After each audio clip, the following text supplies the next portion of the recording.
Subscribe करिए हमारे channel target UP TET CTET को और बेल आइकन को दबाइए। हेलो फ्रेंड्स, मैं रेनू स्वागत करती हूँ आप सभी भावी अध्यापक एवं अध्यापिकाओं का आपके अपने channel target UP TET CTET में। दोस्तों, आज की इस वीडियो में हम आपके सेकेंड पेपर प्रारंभिक शिक्षा के नवीन प्रयास का पूरा कंप्लीट क्वेश्चन पेपर हम सॉल्व करेंगे। तो चलिए स्टार्ट करते हैं। पूरा कंप्लीट यहाँ पर हम क्वेश्चन पेपर सॉल्व करेंगे। सबसे पहले बहुविकल्पीय क्वेश्चंस को हम सॉल्व करेंगे। दोस्तों, आपके फर्स्ट पेपर का भी सॉल्यूशन हमने करा दिया है। अगर आपने नहीं देखा है तो उसका भी लिंक आपको डिस्क्रिप्शन बॉक्स और कमेंट बॉक्स में मिल जाएगा। दोस्तों, क्वेश्चन नंबर 1 है, निम्न में से कौन सा अनुच्छेद अल्पसंख्यक वर्गों के हितों के संरक्षण से संबंधित है? अनुच्छेद 45, अनुच्छेद 21, अनुच्छेद 29 1 या फिर अनुच्छेद 17। राइट आंसर है ऑप्शन 3, अनुच्छेद 29 1। क्वेश्चन नंबर 2 है, 6 से लेकर के 14 वर्ष तक के बच्चों की निःशुल्क व अनिवार्य शिक्षा को मौलिक अधिकार किस संविधान संशोधन द्वारा बनाया गया? 82वां, 85वां, 86वां या 87वां? मैंने बार बार आप लोगों को बताया है कि 86वें संविधान संशोधन द्वारा 6 से लेकर के 14 वर्ष तक के बालकों को निःशुल्क व अनिवार्य शिक्षा मौलिक अधिकार बनाया गया है। क्वेश्चन नंबर 3 है, केंद्रीय सलाहकार बोर्ड किसके नाम से जाना जाता है? बेसिक शिक्षा योजना के नाम से, सार्जेंट योजना के नाम से, या हंटर कमीशन के नाम से, या फिर हटांग समिति के नाम से? राइट आंसर है ऑप्शन 2, सार्जेंट योजना के नाम से। इसे हम केंद्रीय सलाहकार बोर्ड के नाम से भी जानते हैं इस योजना को। इसके बाद क्वेश्चन नंबर 4 है, उच्च अध्ययन संस्थान या उच्च अध्ययन शिक्षा संस्थान कहाँ है? मैंने बार बार आपको बताया है कि ये इलाहाबाद में है, लेकिन इलाहाबाद का नाम अब क्या कर दिया गया? बदल के प्रयागराज कर दिया गया। इसीलिए ऑप्शन 4 जो है ये बिल्कुल सही हो जाएगा। क्वेश्चन नंबर 5 है, शिक्षा का अधिकार अधिनियम 2009 कब लागू हुआ? 2009, आपको पता है कि 2009 में ये अधिनियम बना, यानी कि संसद में पास हुआ, लेकिन ये 1 अप्रैल 2010 से पूरे देश में लागू हुआ। तो यही पूछ रहा है कि लागू कब हुआ? तो 1 अप्रैल 2010 से, तो यानी कि अप्रैल 2010 बिल्कुल राइट आंसर हो गया। क्वेश्चन नंबर 6 है, निम्न आयोगों का सही क्रम बताइए। तो हंटर आयोग, राधाकृष्णन आयोग, वुड डिस्पैच या कोठारी आयोग? आपको पता है हंटर आयोग कब आया था? 1882 में, और वुड डिस्पैच 1854 में, कोठारी आयोग 1964, राधाकृष्णन आयोग 1948। तो आप देख सकते हैं यहाँ पर सबसे पहले कौन होगा? वुड का घोषणा पत्र यानी कि सी, उसके बाद फिर हंटर आयोग, फिर उसके बाद राधाकृष्णन आयोग, और फिर उसके बाद कोठारी आयोग सबसे लास्ट में। तो आप देखिए सी, इसके बाद बी, तो यहाँ पर आप देखिए सी, उसके बाद ए, फिर उसके बाद बी, फिर उसके बाद डी। तो ऑप्शन यहाँ पर देखिए ऑप्शन 3 CABD बिल्कुल सही है।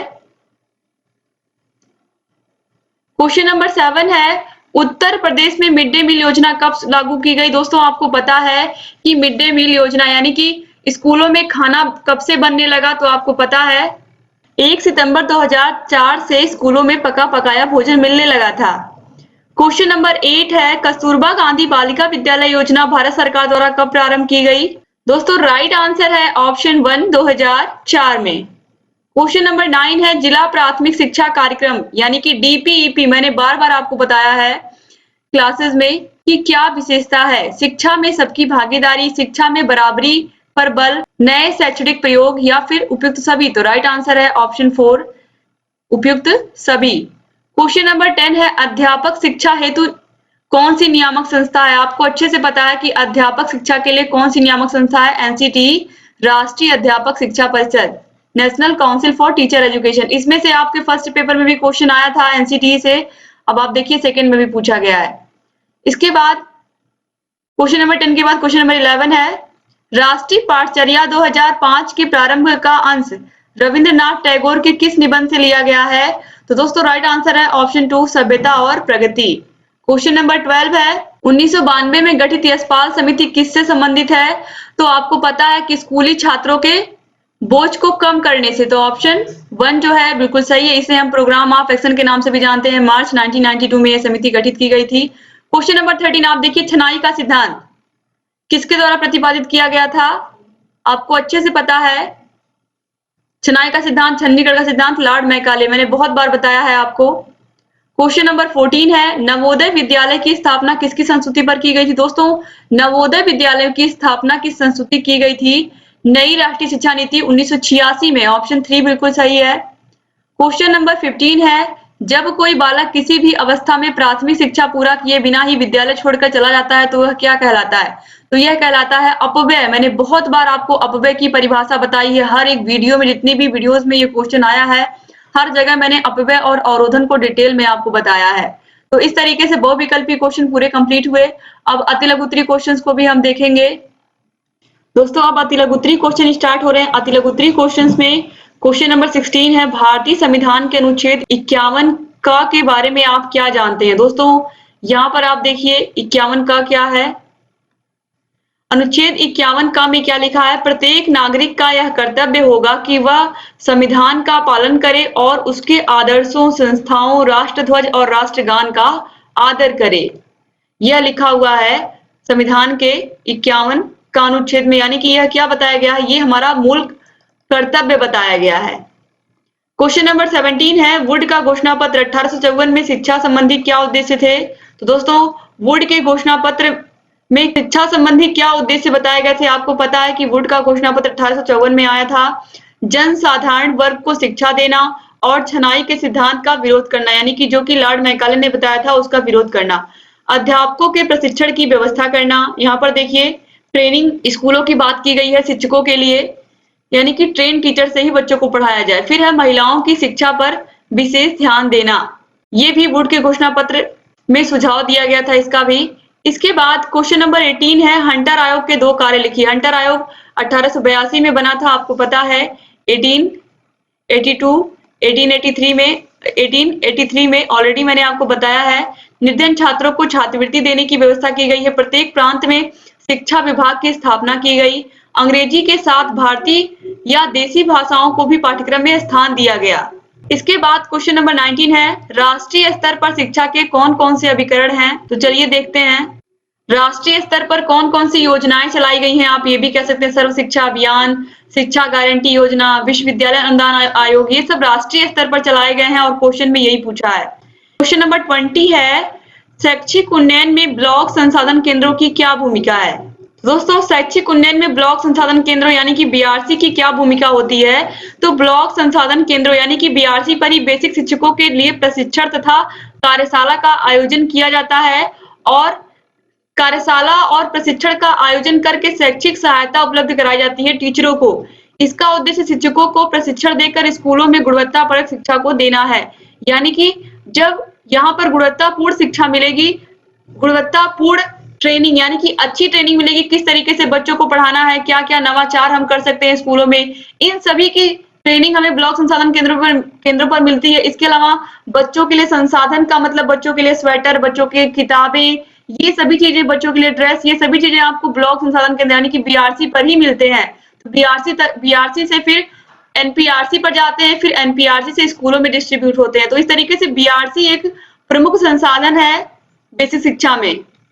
क्वेश्चन नंबर 21 है, लॉर्ड कर्जन ने प्राथमिक स्तरीय शिक्षा में क्या-क्या सुधार किए? तो चलिए देखते हैं। दोस्तों, यहाँ पर आप देखिए लॉर्ड कर्जन ने क्या किया था? प्रारंभिक या प्राथमिक कक्षाओं में देसी भाषा में शिक्षा देने की व्यवस्था की थी।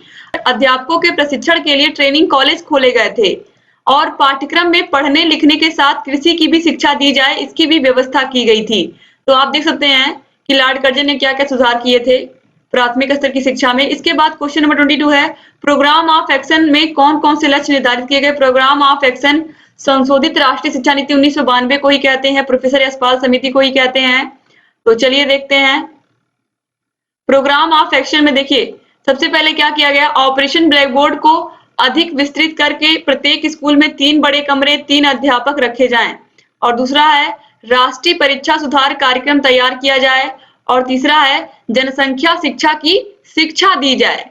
तो ये कुछ प्रमुख यहाँ पर सुझाव थे और लक्ष्य निर्धारित किए गए थे किसके द्वारा? प्रोग्राम ऑफ एक्शन के द्वारा या यशपाल समिति के द्वारा। फिर है question number 23, operation black board परियोजना क्या है? ऑपरेशन ब्लैक बोर्ड परियोजना क्या है ये आपको बताने की जरूरत नहीं है, ऑलरेडी मैं बहुत बार आपको बता चुकी हूँ कि ऑपरेशन ब्लैक बोर्ड योजना के अंतर्गत प्राथमिक स्कूलों में न्यूनतम आवश्यक सुविधाएं उपलब्ध कराना है और इस योजना के अंतर्गत स्कूल में कम से कम 2 कमरे और 2 शिक्षक अवश्य होने चाहिए, जिनमें एक शिक्षक क्या हो, महिला हो, और स्कूल में न्यूनतम आवश्यक सुविधाएं यानी कि ग्लोब, चार्ट, चॉक, डस्टर ये सभी चीजें उपलब्ध हो स्कूलों में। विज्ञान किट, गणित किट, पाठ्य पुस्तकें, जिससे बच्चे कम से कम सुविधाओं में भी अच्छी शिक्षा ग्रहण कर सके। इसके बाद क्वेश्चन नंबर 24 है स्कूल रेडीनेस प्रोग्राम। मैंने बहुत बार आप लोगों को क्लासेस में बताया है कि स्कूल रेडीनेस प्रोग्राम क्या है। स्कूल रेडीनेस प्रोग्राम ऐसे बच्चे जो सीधे प्राइमरी विद्यालय में आते हैं, कक्षा 1 में एडमिशन लेते हैं, वो कभी प्री प्राइमरी या फिर आंगनवाड़ी में नहीं गए होते हैं, तो कैसे उन्हें हम फिर से प्राथमिक शिक्षा, पूर्व प्राथमिक शिक्षा हम कैसे देते हैं, इसी के बारे में स्कूल रेडीनेस प्रोग्राम में बताया गया है। तो स्कूल रेडीनेस प्रोग्राम उन बच्चों के लिए बनाया गया जो सीधे कक्षा 1 में प्रवेश लेते हैं। उन्हें 6 हफ्तों से लेकर के 2 माह तक पूर्व प्राथमिक की शिक्षा दी जाती है, फिर उन्हें कक्षा 1 के बच्चों के साथ पढ़ाया जाता है। इसके बाद क्वेश्चन नंबर 25 है शिक्षा को संविधान में समवर्ती सूची में रखने का क्या उद्देश्य है। तो शिक्षा को समवर्ती सूची में इसलिए रखा गया है कि समय समय पर शिक्षा से संबंधित निर्णय राज्य सरकार भी ले सके और केंद्र सरकार भी ले सके। आपको पता है कि जो शिक्षा है ये समवर्ती सूची में है और इस पर राज्य सरकार भी कानून बना सकती है और केंद्र सरकार भी कानून बना सकती है। इसके बाद क्वेश्चन नंबर 26 है स्कूल चलो अभियान कब प्रारंभ हुआ। स्कूल चलो अभियान प्रारंभ हुआ था जुलाई 1996 में और उत्तर प्रदेश में शुरू हुआ था 2004 में। तो ये पूछा है स्कूल चलो अभियान कब शुरू किया गया, तो राइट आंसर जुलाई 1996 ही होगा। और ये अगर आपको याद रहा होगा, आपने लिख दिया होगा तो भी कोई दिक्कत नहीं होगी। क्वेश्चन नंबर 27 है राष्ट्रीय बाल श्रम परियोजना क्या है। दोस्तों राष्ट्रीय बाल श्रम परियोजना का उद्देश्य है बाल श्रमिकों का पुनर्वास तथा बाल श्रम समस्या का पूर्ण रूप से उन्मूलन करना, यानी कि जो हमारे देश में जो बाल मजदूर हैं उनकी संख्या को कम करना, उन्हें फिर से विद्यालय की मुख्य धारा से जोड़ना, उन्हें स्कूल प्रोवाइड कराना, यानी कि उन्हें स्कूलों में उनका दाखिला करवाना, इसके अलावा उनके रहने की खाने की व्यवस्था करना। तो यही राष्ट्रीय बाल श्रम परियोजना का उद्देश्य है और इसका जो प्रमुख उद्देश्य वो यही है कि बाल श्रम की जो समस्या है उसको पूर्ण रूप से खत्म कर दिया जाए हमारे देश से। इसके बाद क्वेश्चन नंबर 28 है सीटीई किस स्तर के शिक्षकों को तैयार करता है। तो दोस्तों सीटीई का फुल फॉर्म होता है कॉलेज ऑफ टीचर एजुकेशन और ये सेकेंडरी लेवल के टीचरों को तैयार करता है। क्वेश्चन नंबर 29 है मिड डे मील योजना को स्पष्ट कीजिए। मिड डे मील योजना आप सभी को पता है कि सबसे पहले ये 15 अगस्त 1995 को लागू की गई थी, पूरे देश में शुरू की गई थी। और जब शुरू की गई थी तो बच्चों को क्या मिलता था, बच्चों को राशन मिलता था महीने का, जिन बच्चों की भी उपस्थिति 80% से ऊपर होती थी। उसके बाद 1 सितंबर 2004 से बच्चों को स्कूलों में पका पकाया भोजन मिलने लगा और इससे बच्चों के नामांकन में भी वृद्धि हुई स्कूलों में और बच्चे पोषक तत्व से युक्त भोजन प्राप्त करने लगे स्कूलों में। तो इस तरीके से दोस्तों, इस तरीके से आपको यहाँ पर आंसर लिखना था। और उसके बाद क्वेश्चन नंबर 30 है शिक्षा बिना बोझ के शिक्षा में कितने प्रकार के बोझ बच्चों में होने की बात कही गई है। तो दोस्तों शिक्षा के बोझ का मतलब मानसिक बोझ, पाठ्यक्रम का बोझ और बस्ते का बोझ तो है ही, आपको पता ही है। तो इसे ही कम करने की कोशिश की गई थी राष्ट्रीय शिक्षा नीति 1992 में, जिसके लिए यशपाल समिति बनाई गई थी कि बच्चों के पाठ्यक्रम को इस तरीके से बनाया जाए, उनके पाठ्यक्रम को बाहरी दुनिया से जोड़ा जाए ताकि वो बिल्कुल ही नीरसता ना महसूस करे पढ़ाई में, पढ़ाई को जीवन तरीके से लें और पढ़ाई में इंटरेस्ट लें और जहां तक हो सके उनके पाठ्यक्रम को कम किया जाए, इतना अधिक ना बोझ डाला जाए कि बच्चों के कंधे झुक जाएं। तो इस तरीके की बात यहाँ पर की गई थी।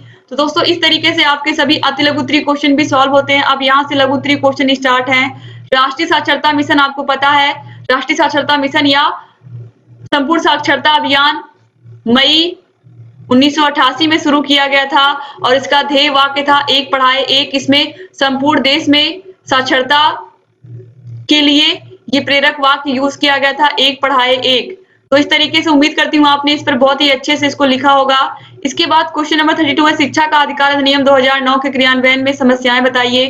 दोस्तों शिक्षा का अधिकार अधिनियम 2009 के क्रियान्वयन में जो मुख्य रूप से समस्याएं आती हैं वो यही आती हैं कि अभी भी स्कूलों में बेसिक रूप से अभी भी शिक्षकों की कमी है, इसके अलावा सुविधाओं की कमी है और गरीबी की वजह से बहुत सारे ऐसे अभिभावक जो अशिक्षा की वजह से वो अपने बालकों को भी नहीं पढ़ाना चाहते हैं या उन्हें लगता है कि बच्चा अगर जाएगा कुछ 4 पैसे कमा के लाएगा वो ठीक है और वो स्कूल में जाएगा तो उनको पढ़ाई का महत्व ही नहीं पता है। तो इस तरीके से बहुत सारी समस्याएं हैं अभी भी जिसमें हम किस तरीके से अभिभावकों को समझाएं कि वो अपने बच्चों को स्कूलों में भेजें और यही सब चीजें यहाँ पर स्पष्ट रूप से दोस्तों बात की गई है इन्हीं सब समस्याओं की। इसके अलावा वंचित वर्ग से आप क्या समझते हैं? वंचित वर्ग का मतलब होता है दोस्तों ऐसे वर्ग के लोग जिनमें शिक्षा का बहुत अभाव हो, जिनके जिनके लिए शिक्षा का कोई विशेष महत्व नहीं होता है जिनके जीवन में, तो ऐसे लोगों को किस तरीके से शिक्षा की मुख्य धारा से जोड़ा जाए, कैसे उन्हें पढ़ाया जाए, कैसे उन्हें शिक्षित किया जाए, इन सब चीजों के बारे में यहाँ पर आपको लिखना था। इसके बाद विद्यालय प्रबंध समिति पर टिप्पणी लिखनी थी। विद्यालय प्रबंध समिति विद्यालय के कार्यों को संचालित करने के लिए और विद्यालय में मूलभूत सुविधाएं जो हैं, चाहे स्कूलों में फर्नीचर की व्यवस्था करनी हो या बिजली किसी तरीके की जो व्यवस्था करनी हो, उस पर निर्णय विद्यालय प्रबंध समिति लेती है। विद्यालय प्रबंध समिति का जो अध्यक्ष होता है ग्राम प्रधान होता है। इसका जो सचिव होता है वो प्रधानाध्यापक होता है स्कूल का, और इसमें 3 अभिभावकों का होना भी बहुत जरूरी है, जिसमें से एक महिला अभिभावक हो। तो इस तरीके से दोस्तों इस पर भी आप आसानी से आपने इस पर टिप्पणी लिख ली होगी। इसके बाद क्वेश्चन नंबर 35 है, प्राथमिक शिक्षा हेतु शिमला सम्मेलन में क्या विचार व्यक्त किए गए थे? शिमला सम्मेलन 1901 में हुआ था, आपको पता है, लॉर्ड कर्जन के द्वारा ये कराया गया था और इसमें प्राथमिक शिक्षा से रिलेटेड बहुत ही महत्वपूर्ण निर्णय लिए गए थे। क्वेश्चन नंबर 36 है, शिक्षक शिक्षा में जिला शिक्षा एवं प्रशिक्षण संस्थानों की भूमिका स्पष्ट करिए। दोस्तों डीपीईपी कार्यक्रम योजना के अंतर्गत ही बच्चों की संख्या किस तरीके से स्कूलों में बढ़ाई जाए। इसके अलावा 6 से 11 वर्ष के बच्चों को, 6 से 11 वर्ष के बच्चों को, इस पर विशेष ध्यान दीजिएगा आप लोग, 6 से 11 वर्ष तक के बच्चों का स्कूलों में नामांकन कराया जाए, इस बात पर भी जोर दिया गया है। इसके बाद क्वेश्चन नंबर 37 है, बाल अधिकार से आप क्या समझते हैं, स्पष्ट कीजिए। बाल अधिकार ऑलरेडी दोस्तों मैंने बहुत ही अच्छे से आप लोगों को बताया कि किस तरीके से बालकों को कौन कौन से अधिकार प्राप्त हैं, उन्हें माता पिता से संरक्षण का अधिकार प्राप्त है। इसके अलावा हर एक बालक को पढ़ने का अधिकार है, पढ़ाई का अधिकार है। 6 से लेकर के 14 वर्ष तक के बालक को निःशुल्क और अनिवार्य शिक्षा की व्यवस्था की गई है। तो आपको पता है ये सभी चीजें बाल अधिकार के अंतर्गत आती हैं। और आपको पता है कि 20 नवंबर 1989 को बालकों के अधिकारों की घोषणा की थी और भारत सरकार ने 11 दिसंबर 1992 को बाल अधिकार की घोषणा की थी। क्वेश्चन नंबर 38 है, भारतीय शिक्षा में लॉर्ड कर्जन का योगदान लिखिए। दोस्तों भारतीय शिक्षा में लॉर्ड कर्जन का अमूल्य योगदान है। इन्होंने बच्चों की शिक्षा या भारतीय भाषाओं में शिक्षा देने की बात कही थी। इसके अलावा इन्होंने शिक्षकों के लिए ट्रेनिंग कॉलेज भी खुलवाए थे और भी बहुत सारी चीजें इन्हीं के शासनकाल में हुई। इसके अलावा इन्होंने विश्वविद्यालय शिक्षा अधिनियम पारित करवाया, आपको पता है। इसके बाद क्वेश्चन नंबर 39 है, स्वतंत्रता पश्चात के किन्हीं 2 शिक्षा आयोगों का संक्षिप्त परिचय दीजिए। आपको पता है 1947 में देश आजाद हुआ, इसके बाद 1948 में राधाकृष्णन आयोग बना, 1952 में मुदलियार आयोग बना, 1964 में कोठारी आयोग बना। तो इन सभी के विषय में इनमें से केवल 2 के विषय में आपको लिखना है। इसके बाद क्वेश्चन नंबर 40 है, शिक्षकों के अकादमिक सपोर्ट में डाइट की क्या भूमिका है। दोस्तों डाइट में भी सेवारत शिक्षकों को ट्रेनिंग मिलती है। इसके अलावा आपको पता है कि डाइट में बहुत सारे बच्चे भी ट्रेनिंग लेते हैं, जो डीएलएड करते हैं, जो बीटीसी करते हैं। और इस तरीके से जो डाइट होता है, जिला शिक्षा एवं प्रशिक्षण संस्थान, ये भविष्य के शिक्षकों को भी देता है। तो इस तरीके से डाइट की भी एक महत्वपूर्ण भूमिका होती है हर एक जनपद में, इसीलिए बनाया गया है। दोस्तों इस तरीके से मैंने कोशिश की है कि आपको सभी क्वेश्चंस के आंसर अच्छे से बता दूं। तो उम्मीद करती हूँ आपने सभी क्वेश्चन का आंसर अच्छे से देख लिया होगा और आपने बढ़िया से सभी के आंसर दिए भी होंगे। आप लोग प्लीज अगर अभी तक आपने हमारे चैनल को सब्सक्राइब नहीं किया तो प्लीज सब्सक्राइब कर दीजिए और बगल में घंटी का निशान होगा उसको भी प्रेस कर दीजिए। और कल जो एग्जाम होने वाले हैं उन सभी के वीडियोस हम प्रोवाइड करा रहे हैं, आपको नए वीडियोस प्रोवाइड करा रहे हैं उन सभी सब्जेक्ट के, तो आप लोग प्लीज उनको देखिए। इसके अलावा जो हमने पुरानी वीडियोस भी बनाई है उसको भी आप देखिए और अपनी तैयारी को आप बेहतर बनाइए, क्योंकि आपको एग्जाम में अच्छे नंबर लाने हैं तो आपको मेहनत करनी होगी और मेहनत दोस्तों सार्थक रूप से करनी होगी। आपको कम समय में अच्छा नंबर लाना है तो कम समय में अच्छे से आप लोग पढ़िए। तो उम्मीद करती हूँ कि आप लोगों ने मैक्सिमम क्वेश्चन इसमें से सॉल्व किए होंगे। आपको सभी विषयों की लिंक डिस्क्रिप्शन बॉक्स और कमेंट बॉक्स में मिल जाएगी। इसके अलावा इसका पूरा पीडीएफ आपको टेलीग्राम पर मिल जाएगा। टेलीग्राम का लिंक आपको डिस्क्रिप्शन बॉक्स और कमेंट बॉक्स में दे देती हूँ।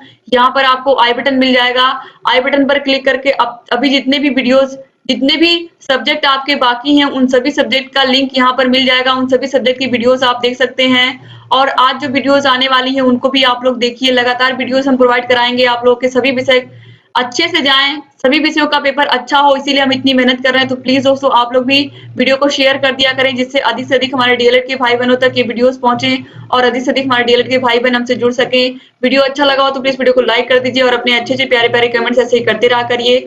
और दोस्तों उम्मीद करती हूँ कि आप लोगों ने मैक्सिमम क्वेश्चन सही भी किए होंगे। तो मिलते हैं नेक्स्ट वीडियो में, तब तक अपना ख्याल रखिएगा, अपने परिवार का ख्याल रखिएगा और ऐसे हमारे चैनल से बने रहिएगा।